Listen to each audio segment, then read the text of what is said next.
Hello and अस्सलाम वालेकुम।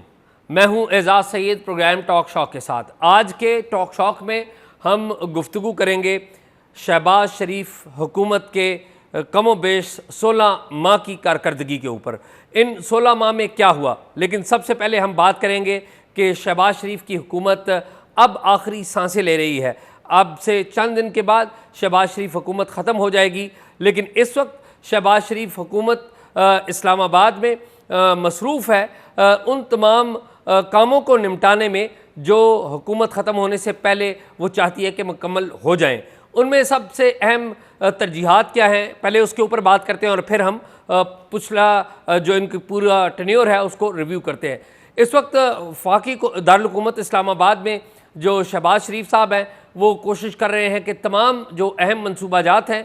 गुज़िश्ता 15-16 महीनों में जो शुरू हुए हैं वो उनकी तख्तियों की नकाब कुशाई कर सकें और अपना नाम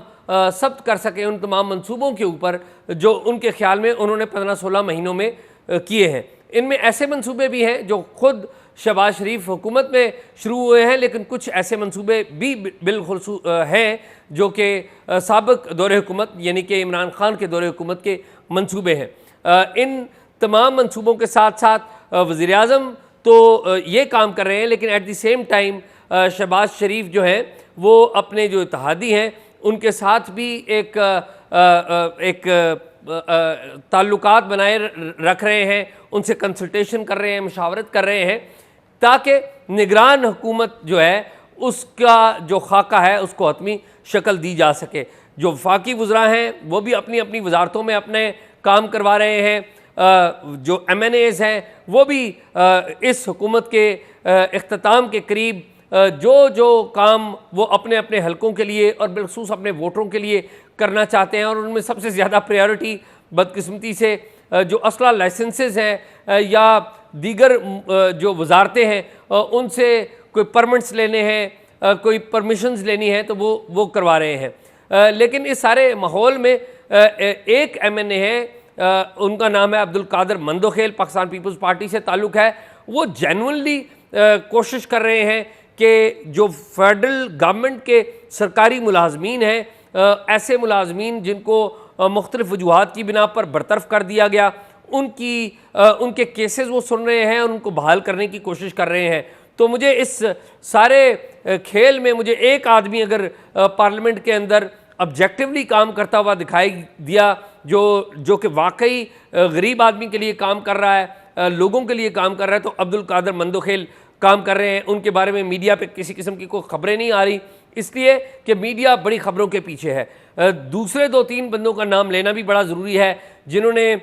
मौजूदा जो पार्लियामेंट है उसमें ऑब्जेक्टिवली काम किया, बेहतर काम किया। शहबाज शरीफ हुकूमत का हिस्सा होते हुए भी उन्होंने अपोजिशन का सामना किया। उसमें एक है मोहसिन दावड़ जो कि कौमी असम्बली की जो कायमा कमेटी खारजा है उसके सरबराह हैं। उन्होंने कायमा कमेटी खारजा के इशूज़ के ऊपर ऑब्जेक्टिवली काम किया। हमने देखा कि फॉर द फर्स्ट टाइम उन्होंने त्वातर के साथ खारजा अमूर कमेटी के इजलास मुनक़द किए और उनमें ऑब्जेक्टिवली बाज़ बड़े अहम इशूज़ के ऊपर बातचीत की। उन्होंने पाकिस्तान के अफ़गानिस्तान के साथ ताल्लुकात के ऊपर ओपन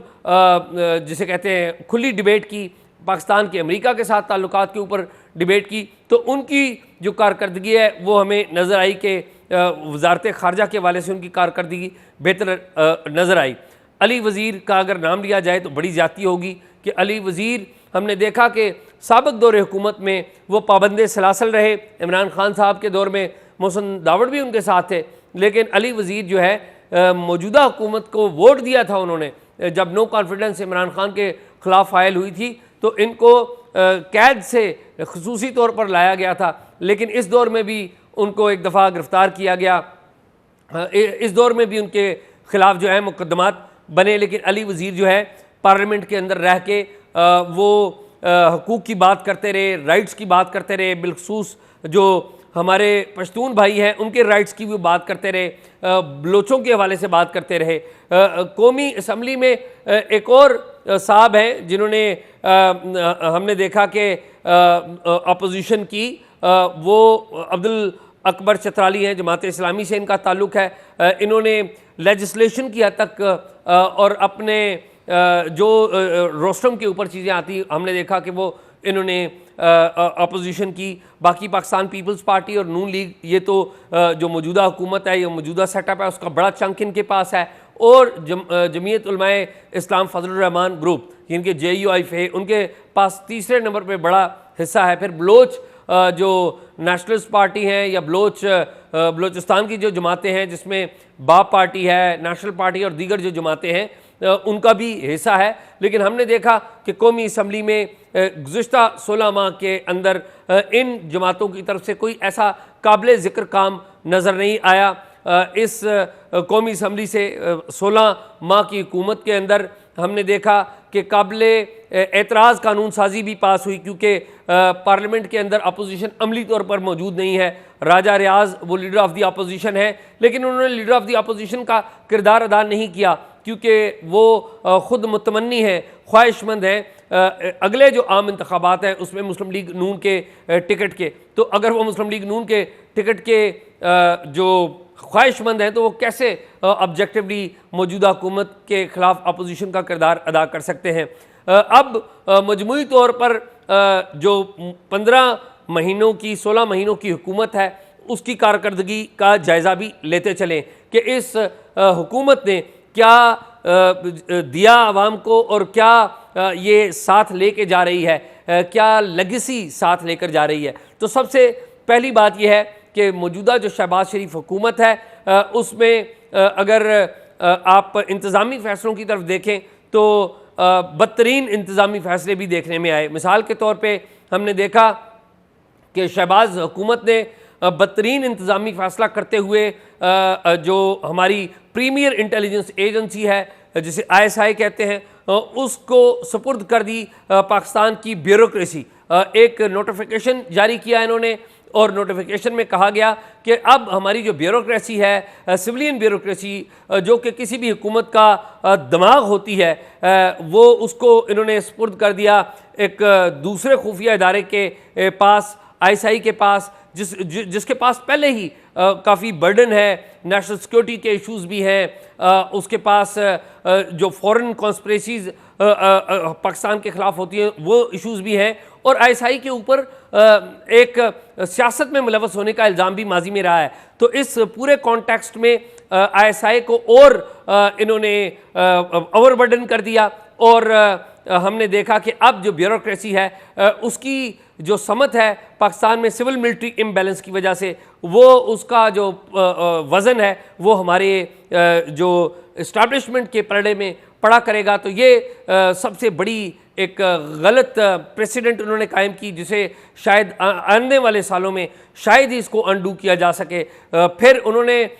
IB के बारे में भी इसी तरह का नोटिफिकेशन जारी किया, जो पहले से ये काम कर रही है। तो अगर इस हुकूमत के स्याह तरीन कारनामों में देखा जाएगा तो ये ज़रूर काम देखा जाएगा। ये बिल्कुल ऐसा ही काम है कि जिस तरह भुट्टो साहब के दौर में जुल्फ़िकार अली भुट्टो साबिक़ वज़ीर-ए-आज़म ने अपने दौर में ISI के अंदर एक पॉलिटिकल सेल कायम कर दिया था, और वो पॉलिटिकल सेल आज भी हॉन्ट कर रहा है जुल्फ़िकार अली भुट्टो की लेगेसी को। उनके ऊपर एक क्वेश्चन मार्क है, और इसी तरह का क्वेश्चन मार्क शहबाज शरीफ की जो 16 माह की हुकूमत है वो ये वाला फ़ैसला है। दूसरा, अगर आप अहम काम देखें मौजूदा हुकूमत में, शहबाज शरीफ हुकूमत में, और जिसके शराकतदार हैं पाकिस्तान पीपल्स पार्टी, जिसके शराकतदार हैं जमीयत उलमाए इस्लाम फजलुर रहमान ग्रुप, के इनके दौर में जो सिविल मिलिट्री बैलेंस था वो बहुत बुरी तरीके से ख़राब हुआ। आल्दो के इसकी बुनियाद जो है वो इमरान खान साहब ने रखी थी। इमरान खान साहब जो हैं वो बहुत ज़्यादा जो मिलिट्री के करीब जाने जाते थे। पाकिस्तान का जो पॉलिटिकल जो सिनेरियो था इमरान खान साहब के दौर में, वो ये था कि वो पॉलिटिशियंस को बुरा भला कहते थे, और मिलिट्री के साथ मिल के पॉलिटिशियंस की किरदार कुशी या उनका एहतसाब के नाम पर उनकी विक्टिमाइजेशन करते रहे। लेकिन जब मौजूदा हुकूमत इक़्तिदार में आई तो इन्होंने भी कम बेश वही काम किया। फ़र्क सिर्फ ये था कि इमरान खान पॉपुलर बहुत थे, उन्होंने with the passage of time एक बड़े तबके को अपने साथ इम्प्रेस किया था। लोग उनके साथ वज़ीर-ए-आज़म बनने के बाद या रिमूव होने के बाद भी आए, लेकिन जो मौजूदा शहबाज शरीफ हुकूमत है ये कोई पब्लिक जिसे कहें कि पब्लिक को अट्रैक्ट तो नहीं कोई कर सकी। अलबत्ता ये काम उन्होंने ज़रूर किया कि जो सिविल मिलिट्री पहले से ख़राब बैलेंस था उसको मज़ीद ख़राब किया, जिसका मजमूई नुकसान पाकिस्तान की जो इस्टेब्लिशमेंट है उसको भी हुआ और पाकिस्तान की जो पॉलिटिकल फोर्सेस हैं उनको भी हुआ। लेकिन इस तमाम मामले में एक अच्छा काम भी हुआ, और वो अच्छा काम या वो बेहतर काम कदरे कह सकते हैं कि मौजूदा जो शहबाज शरीफ हुकूमत है उनकी तरफ से अगर कोई एक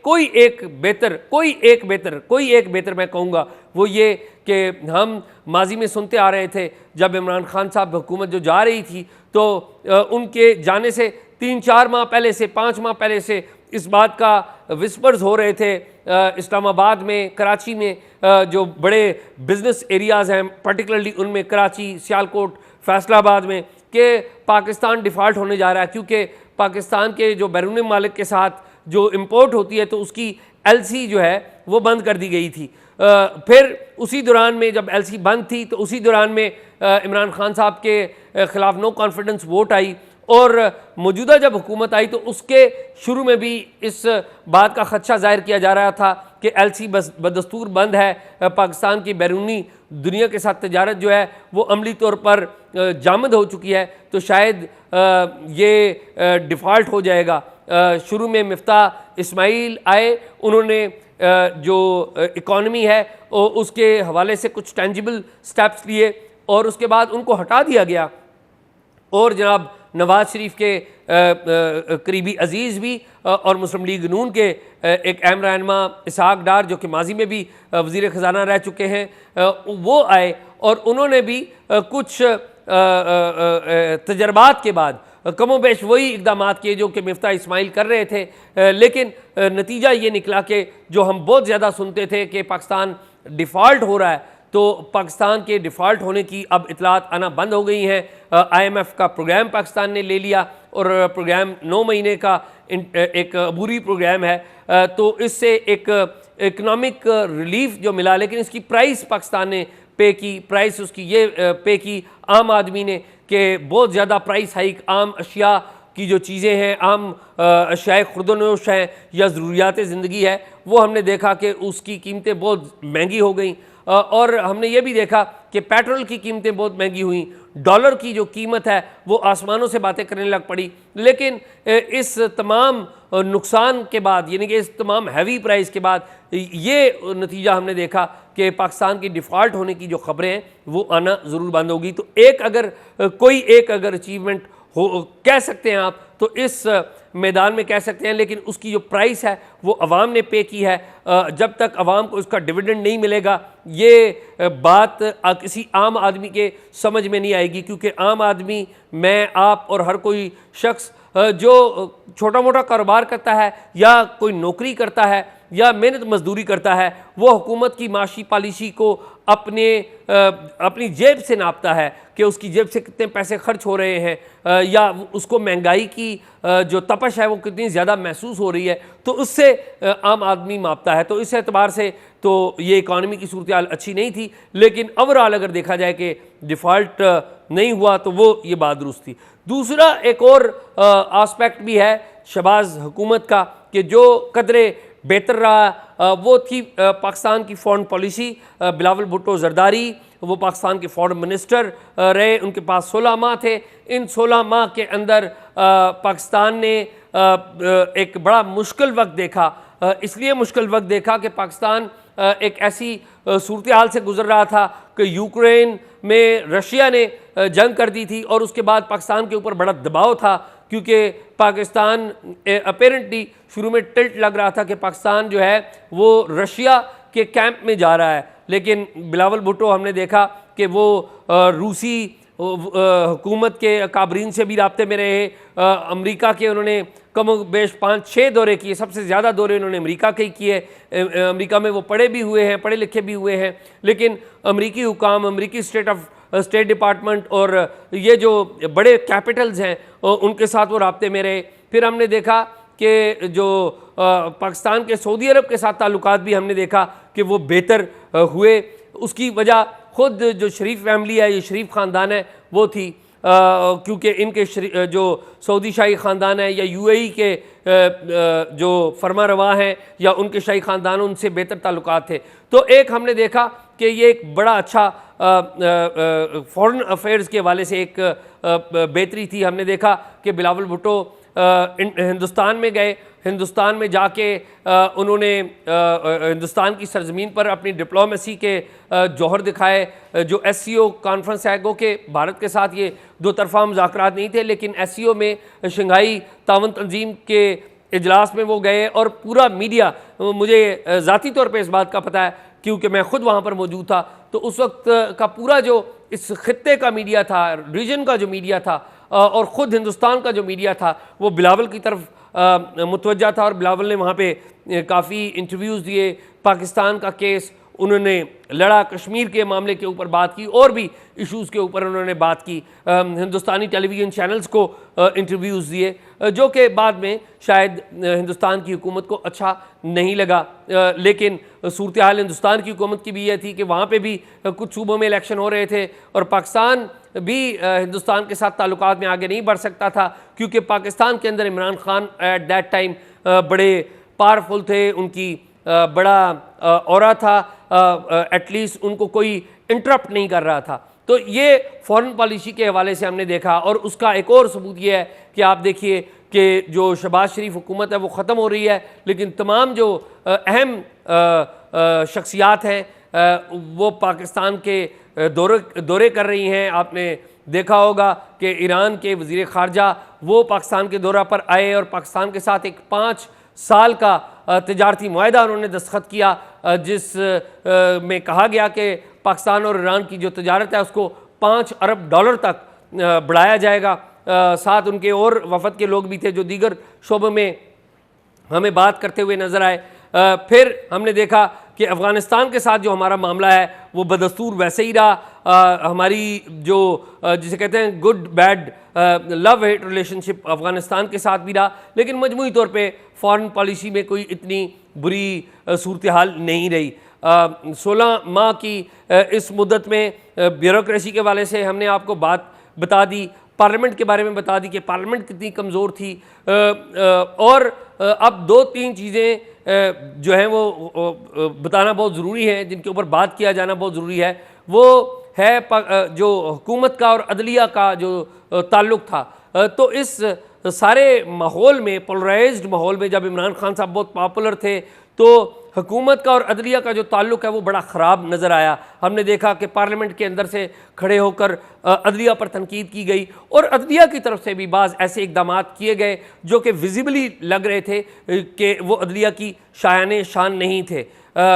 अदलिया के ऊपर सवालात उठाए गए। हमने ये भी देखा कि अदलिया के हवाले से जो ऑडियो लीक्स आती रहीं वो भी कोई अच्छा प्रेसिडेंट सामने नहीं आया। इसका जो इस बात का सबूत था कि हमारी जो अदलिया है उसको मॉनिटर किया जा रहा है, खुफिया निगरानी उसकी हो रही है, लेकिन एट द सेम टाइम ये बात भी कहना ज़रूरी है कि हमारी अदलिया का जो कंडक्ट सामने आया उन ऑडियो लीक्स के बारे में, जिसके ऊपर वफाकी हुकूमत ने एक कमीशन बनाया था कि उसकी तहकीकात हो, वो जो कंडक्ट अदलिया के बाज़ जज साहब, मोअज़्ज़ज़ जज साहिबान और उनके करीबी अजीज़ व क़रीब का कंडक्ट सामने आया तो वो भी इतना मिसाली नहीं था। एक तरफ तो निगरानी जो बुरी बात है, लेकिन एक तरफ अगर बुरा कंडक्ट है तो वो भी कोई अच्छी बात नहीं है। तो अदलिया का कंडक्ट भी हमने देखा कि उसके ऊपर कितने बड़े बड़े सवाल आए। फिर अगर इमरान खान की बात की जाए तो वो नामुकम्मल होगी इस सारे दौर में कि इमरान खान साहब जब मौजूदा हुकूमत शुरू हुई, इमरान खान साहब को हटाया गया था तो हमने देखा कि इमरान खान साहब बहुत पॉपुलर थे, उनकी बड़ी फॉलोइंग थी, लोग उनके साथ थे, बड़े बड़े ग्रुप्स उनके साथ थे। लेकिन 9 मई को जिस तरीके से वाक़यात हुए, हमने देखा कि वायलेंस हुआ, जो लाहौर में ब्रिगेड हेडक्वार्टर है उसको जलाने की कोशिश की गई, वहाँ पर आग लगाई गई, लाहौर के कोर कमांडर के घर में घुसकर तोड़ फोड़ की गई, बाकी जगहों पर भी इस तरह के वाक़यात हुए। हमने देखा कि फैसलाबाद में खुफिया इदारे के दफ्तर के ऊपर अटैक किया गया, कराची में ऐसा हुआ, तो उसके नतीजे में रिएक्शन आया और रिएक्शन जो है वो इस्टेब्लिशमेंट की तरफ से आया और हमने देखा कि बड़े पैमाने पर गिरफ्तारियां हुई और बहुत बड़े पैमाने पर मर्दों को, औरतों को, नौजवानों को गिरफ्तार किया गया और गो के उनमें से ज़्यादातर वो लोग हैं जिनको गिरफ्तार किया गया जो कि उस वाक़े में मुलव्वस थे, वो ज़ाहिर नज़र आए क्योंकि जियो फेंसिंग करके उन लोगों को पिन पॉइंट करके गिरफ्तार किया गया। लेकिन हमने ये भी देखा कि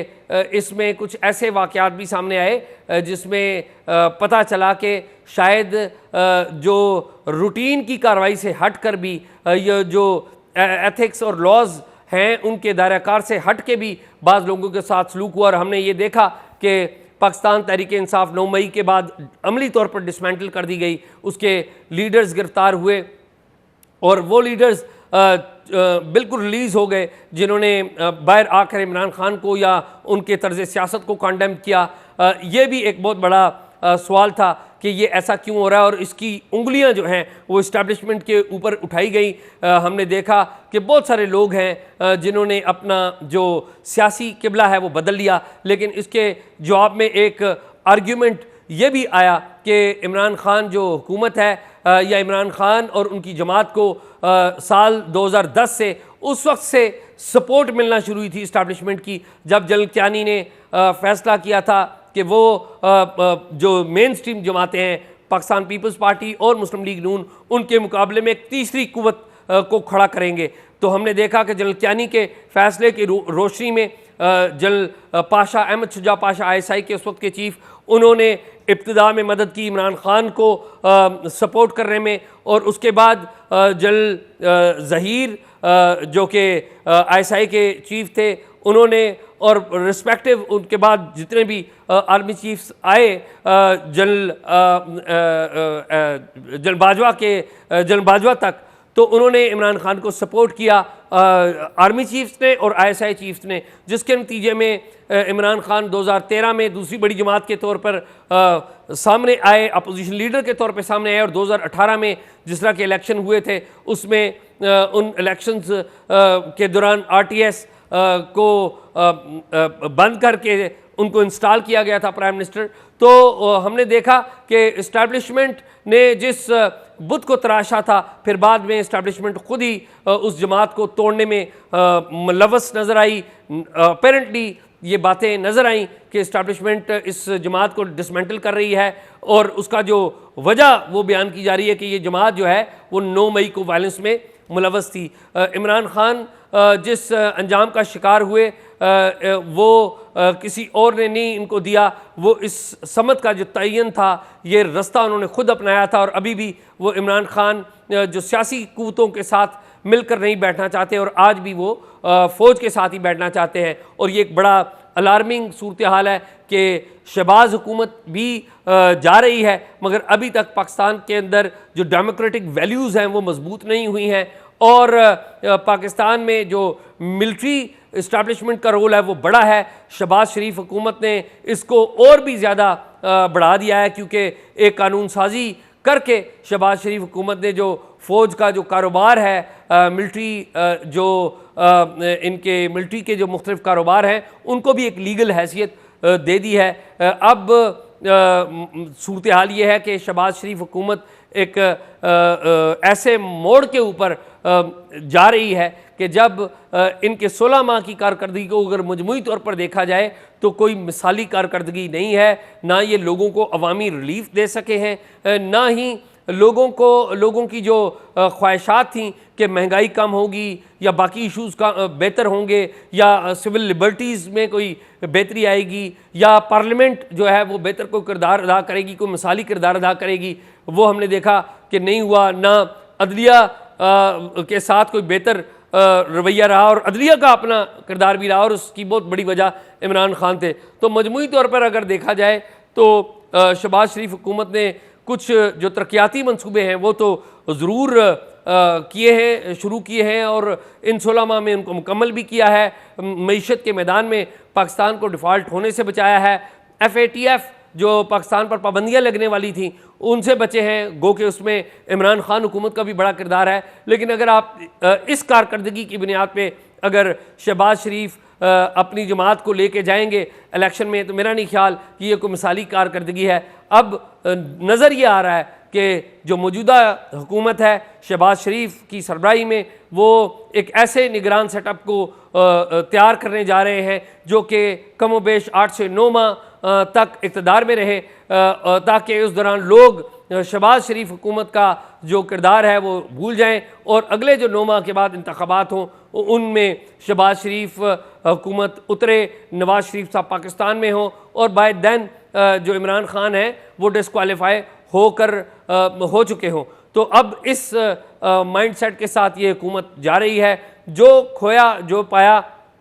ये हमने आपको बयान कर दिया है। मजमूई तौर पे कोई इतनी अच्छी यादें ये हुकूमत छोड़कर बिल्कुल नहीं जा रही। कोई मिसाली गवर्नेंस इस हुकूमत ने नहीं की है। क्या ये हुकूमत पाकिस्तान को किसी किस्म की उम्मीद दे के जा रही है? मेरा अंदाज़ा ये है कि ना तो इमरान खान हुकूमत ने कोई उम्मीद दी थी, ना ही शहबाज हुकूमत कोई उम्मीद दे के जा रही है। क्या पाकिस्तान में जो हमारी इस्टेब्लिशमेंट है या फ़ौज है वो कोई उम्मीद दे के जा रहे हैं? अभी आप देख सकते हैं उनकी तरफ से भी कोई ऐसी बात नहीं। सिर्फ एक उम्मीद है, सिर्फ एक उम्मीद ये है कि पाकिस्तान के हालात ठीक हो सकते हैं सिर्फ एक सूरत में कि पाकिस्तान के पड़ोसियों के साथ ताल्लुकात बेहतर हों, पाकिस्तान के चीन के साथ जो माशी इंगेजमेंट है वो बढ़े, ईरान के साथ माशी इंगेजमेंट बढ़े, हिंदुस्तान के साथ जो ताल्लुकात हैं वो बढ़े, हमारे जो बॉर्डर्स हैं वो खुले और पाकिस्तान के अंदर कारोबार चले और पाकिस्तान के अंदर जमहूरियत रहे, जो इस्टेब्लिशमेंट है वो पार्लियामेंट